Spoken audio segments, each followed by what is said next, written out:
بہت سارے لوگ قرب الہی کی بات کرتے ہیں، منازل سلوک طے کرنے کی بات کرتے ہیں،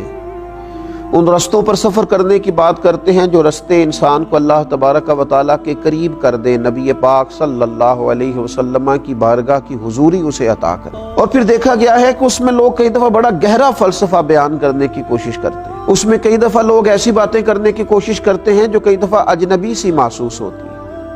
کئی دفعہ کچھ ایسا کہہ دیتے ہیں کہ جو محسوس ہوتا ہے کہ یہ تو شاید سننے والا سمجھتا ہے کہ یہ تو بڑی دور کی بات ہے، ہم تو شاید کبھی پہنچ ہی نہیں سکیں گے۔ لیکن حضرت خواجہ معین الدین چشتی اجمیری رحمۃ اللہ تعالی علیہ نے اس بات کو کس سادہ انداز میں، عام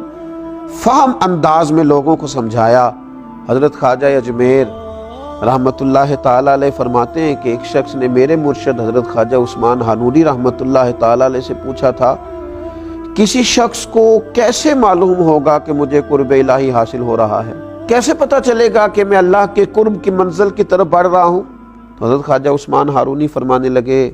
خواجہ اجمیر فرماتے ہیں میرے مرشد فرمانے لگے، جب تمہیں نیکیوں کی توفیق ملنے لگے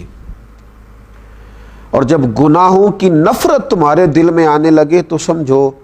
تمہارا سفر قرب الہی کی طرف ہو رہا ہے۔ اب تم اس رستے پر چڑھ گئے ہو جو اللہ تبارک و تعالیٰ کی بارگاہ کی طرف تمہیں لے جا رہا ہے۔ اب تم اس راہ کے مسافر بن گئے ہو جو راہ تمہیں رسول پاک علیہ السلام کی محبت کا راستہ دکھائے گی۔ تو ہمیں بھی دیکھنا چاہیے کہ اگر تو تقوی اور طہارت کی وجہ سے، پرہیزگاری کی وجہ سے ہمارے ذہنی ساخت اور ذہنی کیفیت اس طرح کی ہو رہی ہے کہ ایک نیکی کی طرف جی بڑھتا ہے اور گناہ سے نفرت ہوتی ہے، تو پھر اس کا معنی یہ ہے کہ قرب الہی کا کچھ نہ کچھ سفر اللہ کی توفیق سے میسر آ رہا ہے۔ اور اگر ایسا نہیں ہے تو پھر ساری باتیں ہیں، پھر ساری گفتگو